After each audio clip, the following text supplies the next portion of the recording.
Hi there, this is H. Victoria Hargro Atkerson. I'm an author and a writer, and I wanted to touch base with you today, and we're going to talk about your writing projects. And one of the things I want you to think about when you're starting to write, because remember, I invited you to pick up a pen and a paper and to write your stories down. I really want you to do that.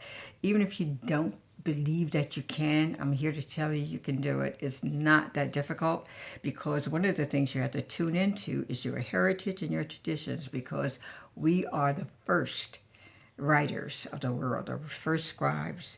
Our tradition is anchored in writing. And all you have to do is to meditate, concentrate, and then follow through. But the first thing what you do is to think about what you want to write about, and think about those things that you know best. A first writing project doesn't have to be monumental. It could be something really simple. I would suggest if you have maybe a story in your family that's really touching and something that you are really passionate about, think of creating a story, maybe not specifically that, because one of the things I want to caution everyone about when you start taking things from your past, do not use real names, fictionalize everything. You don't want to tell anybody's personal business, especially if they are still living. You want to be careful not to put people's business in the streets, as they say. So fictionalize it. Make it a story that maybe you never heard of, no one ever heard of. Make it a character that's so foreign to your family or your friends that no one would recognize it. It's very important that you do that. But I want you to think of a topic that you are very passionate about. It could be anything as simple as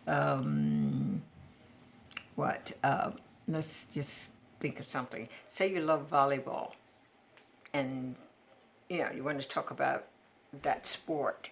You want to write something about that. It doesn't have to be very long. Try writing something 3 or 4 pages long, a nice short story, and add characters that you think will be the focal point. What aspect of this sport do you want to bring out? And then think of a person who could bring that out best, a man or a woman or a child. Think about that. And then start creating what you want. Think about how long you want your story to be. In the beginning, you just think of doing a first draft, something that you can get done in relatively a few days. And then I want you to read it, study it, go back over it, and then see how you can develop that story. It's a real, very, very intense process. But one of the things you'll discover is also a lot of fun. It is so much fun to create something out of nothing, to create a story and bring it to life on a page is a marvelous process. And we're good at it because this is a part of our tradition. Storytelling is something that we have done for centuries. So you need to tune into that heritage, your heritage as a storyteller, and your heritage as a writer. We are ideal people for this occupation. We have the most dramatic and sensuous and exciting stories to tell, and the most emotional even, So take advantage of this gift that you have.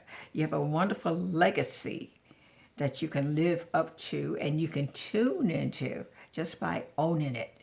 So you get busy, get a pen and paper, think of a topic. I want you to write 2 or 3 pages. I am quite sure you're going to love it and you're going to turn out something magnificent. I believe in you. I believe in you. I believe in you. When you get a chance, take a look at my latest book. This is Enslaved. I have part 2 coming out very soon.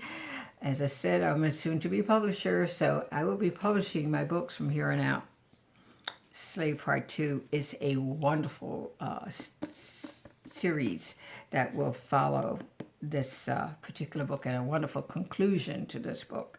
And I've been very fortunate to be able to create something that stands out and that also reflect our history and our traditions. So take a look at this. It's going to be great. Now, before you go, I want you to take a moment and hit that subscribe button right below, and tune in every Saturday at 10 a.m. because I will be here. There will be times when I will be talking about other topics, and I'll do that maybe on a Wednesday, maybe once a month.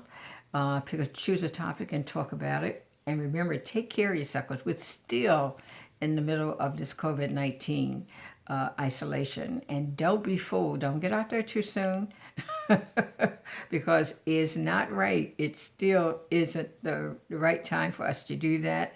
I don't care what people tell you out there in the world. The White House, tell them to mind their business. Let him go out there and socialize, go to basketball games, go get your hair done, go get your hair cut. But you stay home and enjoy your life so you can live long enough to make sure we all vote this November 2020. It's critical. So you take care. I love you. And you have a great day. God bless.